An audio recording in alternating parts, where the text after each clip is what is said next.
Iman Kristen itu sumbernya tertulis adalah kitab suci yang dalam bahasa Indonesia dinamakan Alkitab. Bahasa Arabnya Alkitabul Muqaddas, jadi kitab yang suci. Di kitab ini dibagi menjadi dua bagian besar yang namanya Perjanjian Lama, Al-Ahdul Qadim, dan Al-Ahdul Jadid, Perjanjian Baru. Apa yang dinamakan Perjanjian Lama itu sebetulnya kitab suci dua agama, yaitu agama Yahudi dan agama Kristen. Dengan demikian kitab suci orang Kristen itu kitab suci dua agama untuk Perjanjian Lama. Fakta ini cukup mestinya menjelaskan bagi kalangan tertentu yang menuduh terjadi pemalsuan kitab suci. Sebab seandainya orang Kristen memalsukan kitab sucinya, orang Yahudi pasti protes, karena kitab yang sama diimani oleh dua komunitas iman. Sekalipun hasilnya tidak sama kesimpulannya. Orang Kristen percaya bahwa seluruh nubuat-nubuat dalam kitab Taurat, kitab para nabi, itu telah digenapi dalam diri Yesus Kristus orang Nazaret sebagai juru selamat atau Mesias yang dijanjikan.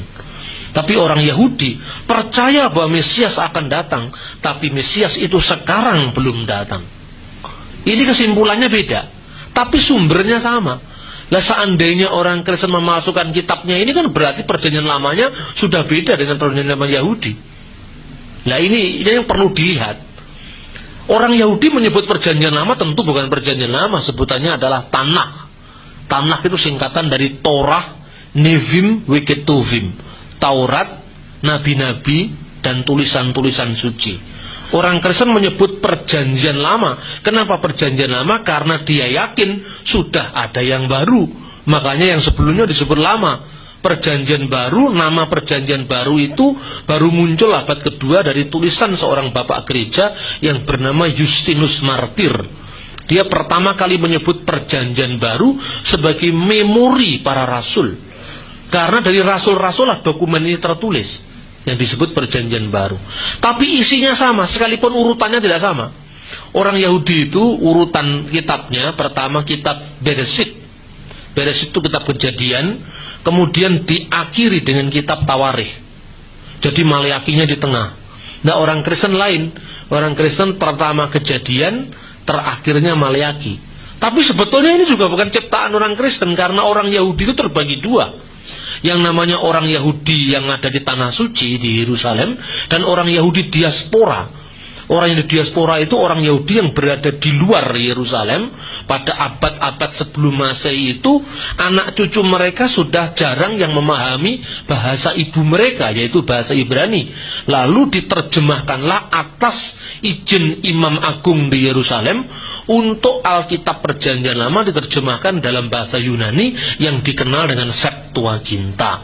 Nah di dalam Septuaginta itu Maleakinya ditaruh di belakang. Orang Kristen mengikuti Septuaginta ini. Jadi kekristenan sama sekali bukan tradisi iman yang baru. Tidak pernah di Indonesia ini kan seringkali disalahpahami itu karena memang agama Yahudi tidak ada. Sehingga orang Kristen dipersalahkan, katanya bikin-bikin sendiri. Ketuhanan Yesus itu ditentukan oleh Konsili Nikea tahun 325. Itu menurut ibu kita Irene Handono, katanya seperti itu. Padahal kenyataan itu tidak seperti itu jauh dari kebenaran. Konsili Nikea itu tidak pernah menuhankan Yesus.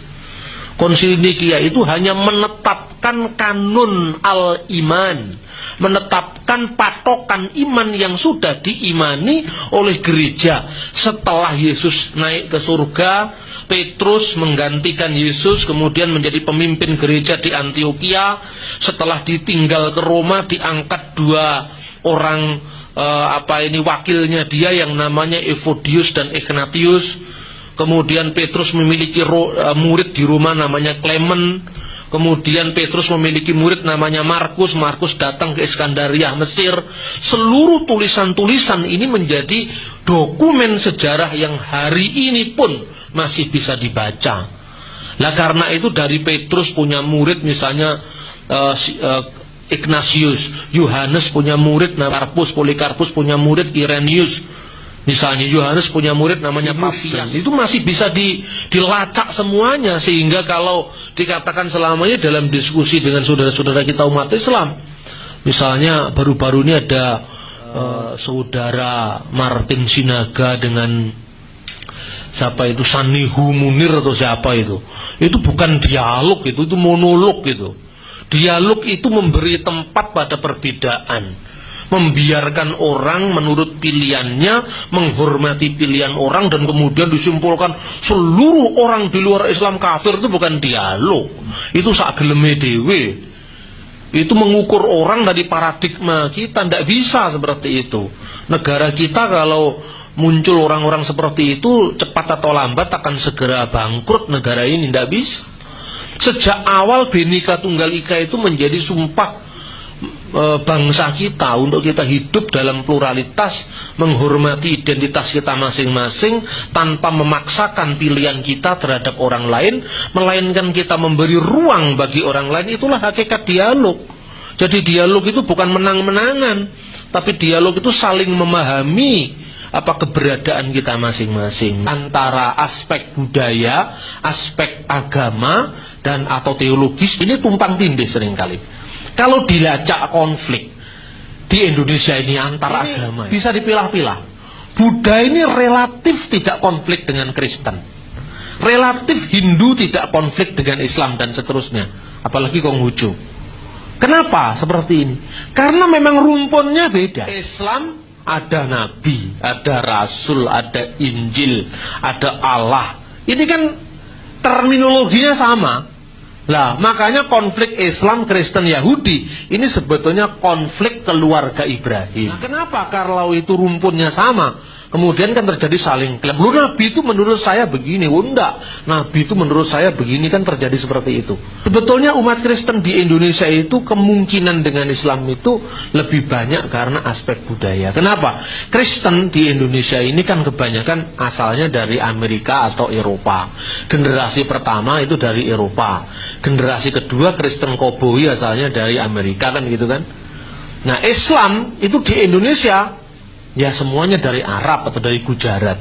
Sehingga ada semacam pemetaan yang over simplicity bahwa Islam identik dengan Arab, Kristen identik dengan Barat. Ini konflik budaya. Makanya di Indonesia begitu ngomong soal Arab mesti Islam. Contohnya, Anda pernah mengenal penyair Khalil Gibran. Khalil Gibran itu seorang Kristen dari gereja Maronit. Tapi di Indonesia itu dianggap sepertinya Islam karena dia orang Arab, kan begitu kan.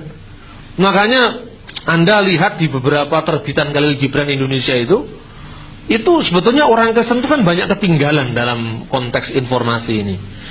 Nah, salah satu syairnya Gibran itu dalam salah satu syair judulnya Iram Datul Imat, Iram kota yang berbenteng-benteng.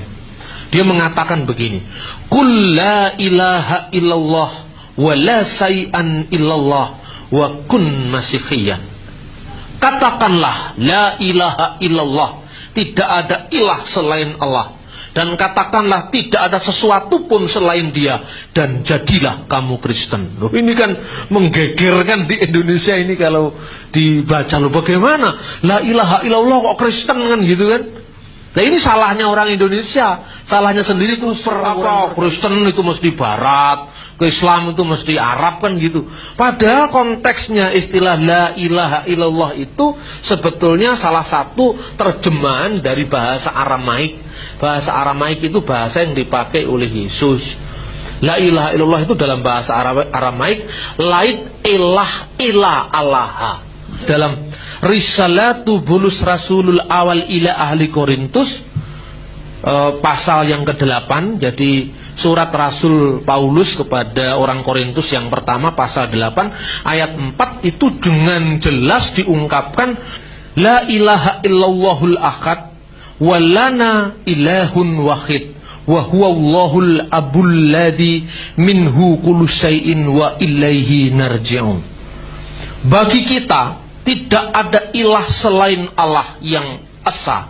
Bagi kita hanya ada satu ilah, satu sembahan, satu Allah, dan itu adalah Bapa yang darinya berasal segala sesuatu dan kepadanya semuanya akan kembali.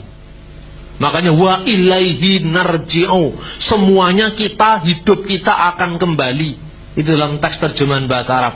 Makanya orang Islam kalau ada orang mati mengucapkan inna lillahi wa inna ilaihi roji'un. Sesungguhnya asalnya dari Allah dan akan kembali pula kepada Allah.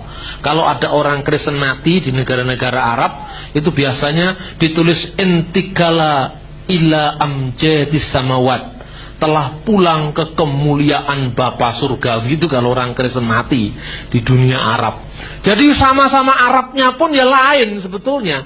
Karena Arab Islam dan Arab Kristen itu beda. Di Indonesia nyanyi, pokoknya kalau nadanya banyak mayornya.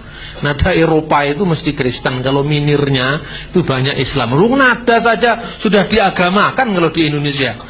Coba bayangkan kalau orang nyanyi lagunya lebih banyak nadanya mayor, itu Kristen, karena itu Barat itu loh. Musik saja dikasih label, pakaian dikasih label, bahasa dikasih label. Nanti lama-lama beras dikasih label, beras Islam, beras Kristen. Makanya hati-hati kalau disumbang sama pondok kasih itu. Nanti itu Yesus Kristus TY, Tuhan Yesus. Nah ini sudah karena dikasih labelisasi tadi.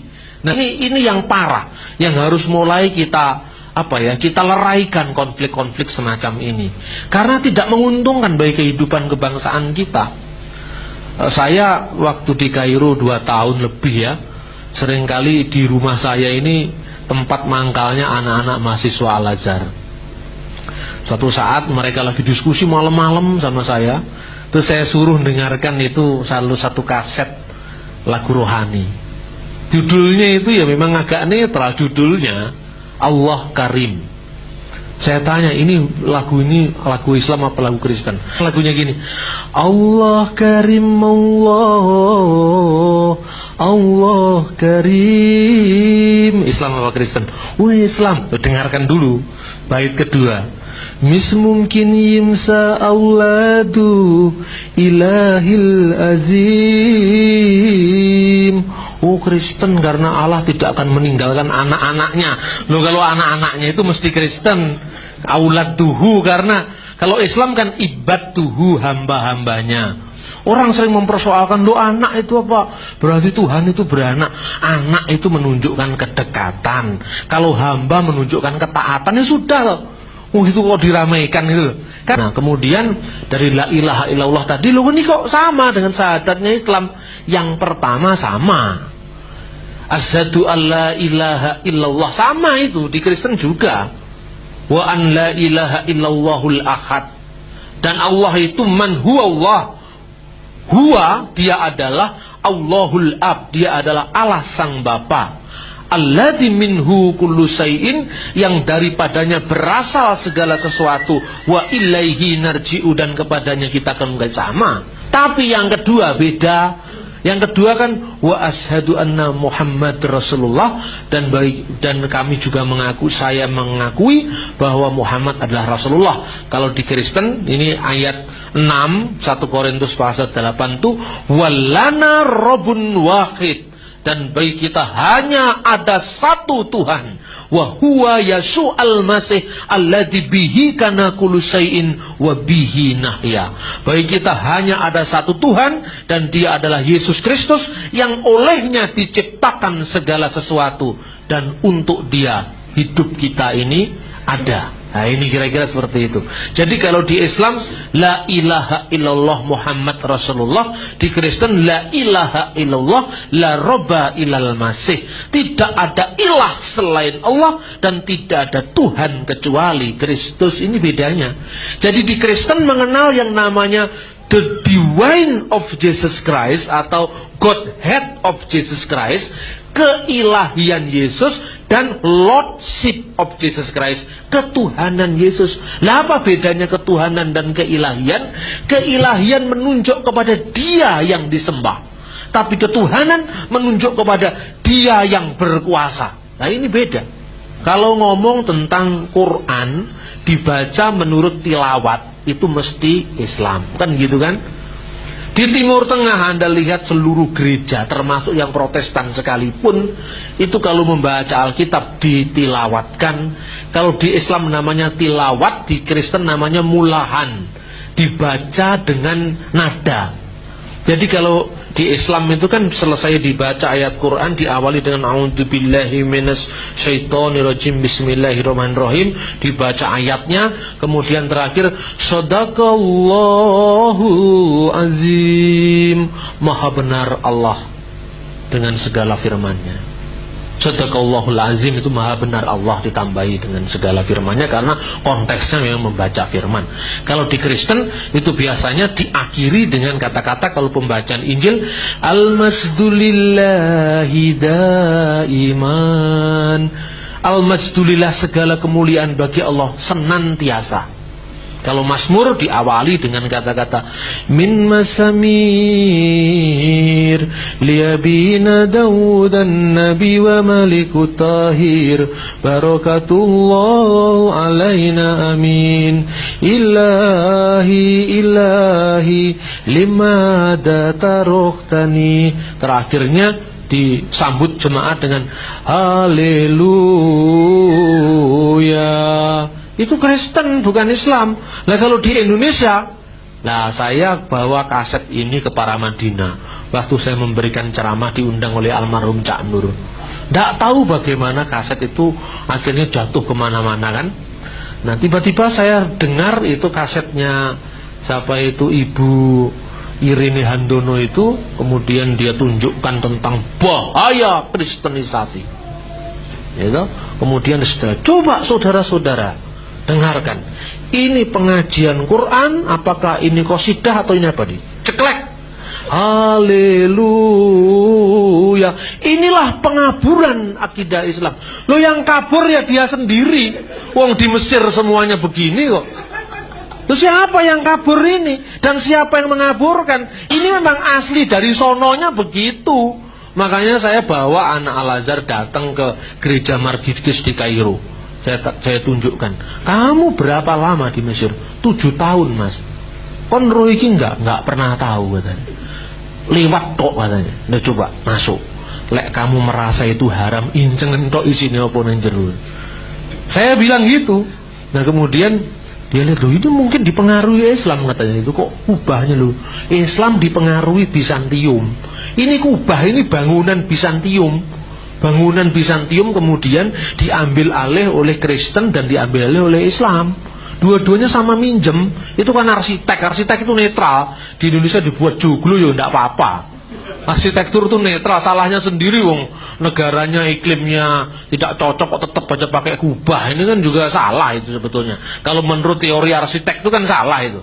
Kalau Indonesia ya mesti banyak kayunya atau ya seperti Masjid Demak itu lebih cocok gitu. Itu kan soal arsitektur. Nah terus yang lihat itu gereja tahun berapa itu? Itu rata-rata didirikan abad keempat. Nah sejak abad keempat Kristen ya sudah seperti itu. Tidak ada pengaburan.